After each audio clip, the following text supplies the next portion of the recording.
Pamphlet ఏనా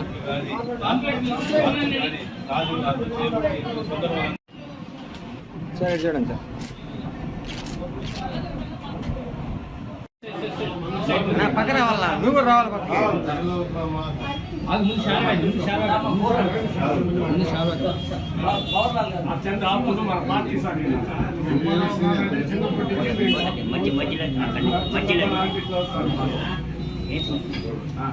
పాప ఇటు చూడమ్మా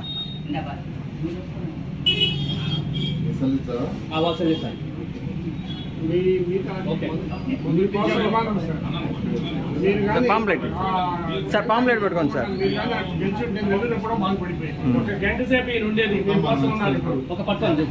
సార్ పాంప్లెట్ పెట్టుకోండి సార్ పాంప్లెట్ పెట్టుకోండి సార్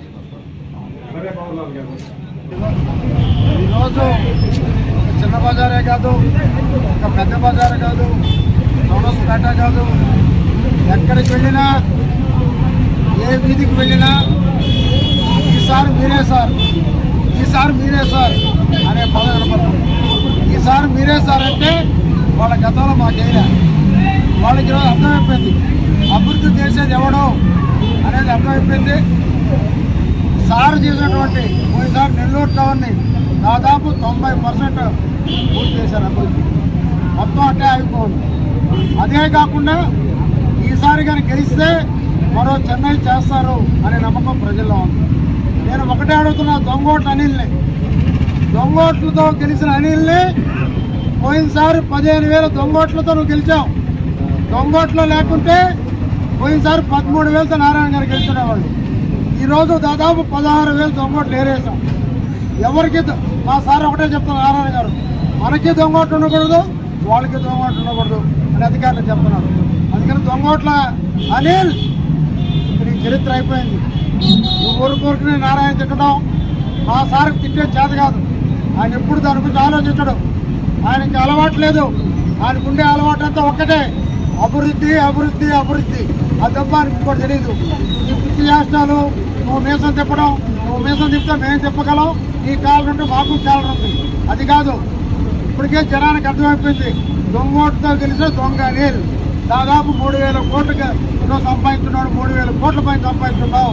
నువ్వు ఎంతనా పెడుతున్నావు. ఈరోజు ఎక్కడ పేరు దారం పెడుతున్నాడు. చిన్న కార్యకర్త కూడా 10 లక్షలు అంట. ఎక్కడ దానికి డబ్బా? ఈసారి ఏం చెప్పావు? నాకు డబ్బు లేదు, నేను పేదోడిని, ఒక పెద్ద వ్యక్తి మీద నేను పోరాడుతున్నాను అని చెప్పాను. నువ్వు ఈరోజు చిన్న కార్యకర్త కూడా 10 లక్షలు కొంటున్నావు అంటే ఏమన్నా మీ నాయన ఏమన్నా మైసూర్ మహారాజా అక్కడి నుంచి వచ్చారా, మీకు పొలాలు వచ్చినాయని అడుగుతున్నా. ఈసారి నీకు పరాభవం తప్పదు. 50,000 కాదు కదా, 50,000 పైన నారాయణ గెలవబోతున్నాడు.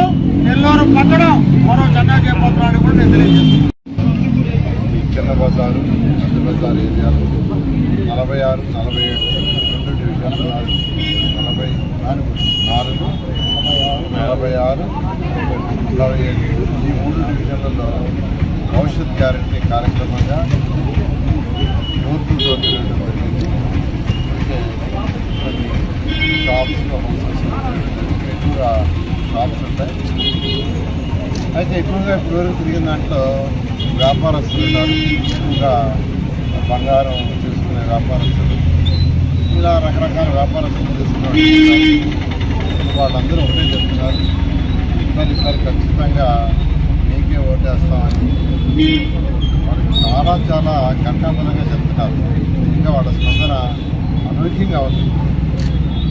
అంటే ఎవరైనా కోరుకునేది ప్రశాంత వాతావరణం. వ్యాపారస్తులు ప్రత్యేకంగా కోరుకునేది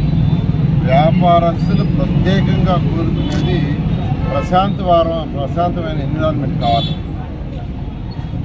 అక్కడ రచ్చలు, రావేళ్ళు, ఛాలెంజ్లు, పోలీసులు కాదు, లా అండ్ ఆర్డర్ సక్రమంగా ఉంటూ ఎవరి పనులు వాళ్ళు చేసుకునే ప్రశాంతమైన వాతావరణం ఏ వ్యాపారస్తులైనా కోరుకుంటాడు. వ్యాపారస్తులు బాగా ఉండి వాళ్ళ ఆదాయాలు బాగా పెరిగితేనే పరిపాలకులు రాష్ట్రాన్ని పరిపాలించగలరు. వ్యాపారస్తులు వాళ్ళ వ్యాపారాలు సరిగా లేకుండా ఉంటే రాష్ట్రాన్ని పరిపాలించే పరిపాలకులు రాష్ట్రాన్ని సరిగా పరిపాలించలేరు. ఎందుకనంటే వాళ్ళకు ఆదాయం వస్తే వాళ్ళ ఆదాయం ద్వారా రాష్ట్ర ప్రభుత్వానికి జిఎస్టీ కానీ ఇన్కమ్ ట్యాక్స్ ద్వారా కానీ ట్యాక్స్లు వస్తాయి. సంక్షేమ పథకాలైనా చేయగలం, డెవలప్మెంట్ అయినా చేయగలం. ఆ ట్యాక్స్ రాంది సంక్షేమాలు చేయలేం, డెవలప్ చేయలేం.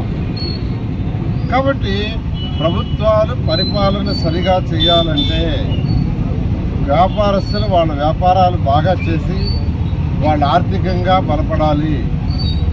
వాళ్ళు ఆర్థికంగా బలపడితే వాళ్ళకు వచ్చే ఇన్కంలో వాళ్ళు కట్టే ఇన్కమ్ ట్యాక్స్లో రాష్ట్రానికి కొంత షేర్ వస్తుంది.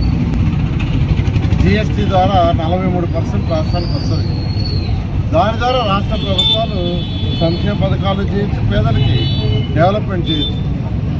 అయితే ఇది జరగాలంటే ఆ ఏరియాలో ప్రశాంత వాతావరణం ఉండాలి. ప్రపంచంలో ఎక్కడైనా తీసుకోండి, ఏ దేశాల్లో లా అండ్ ఆర్డర్ సక్రమంగా ఉండి ప్రశాంత వాతావరణం ఉంటుందో అక్కడ వ్యాపారస్తులు వస్తారు. గత 5 సంవత్సరాలు మేము ఉన్నప్పుడు పరిపాలన చేసినప్పుడు నెల్లూరులో ఎటువంటి ఇబ్బందులు ఎవరికి లేవు, ఎవరి మీద కక్ష సాధింపులు లేవు. మేము ఎవరిని కక్ష, మా పార్టీ వాళ్ళైనా వేరే పార్టీ వాళ్ళైనా ఏ పార్టీ వాళ్ళైనా వ్యాపారాలు సక్రమంగా చేసుకోమని చెప్పాము. అదేవిధంగా 2024లో ఖచ్చితంగా తెలుగుదేశం ప్రభుత్వం అత్యధిక మెజార్టీ సీట్లు వస్తుంది.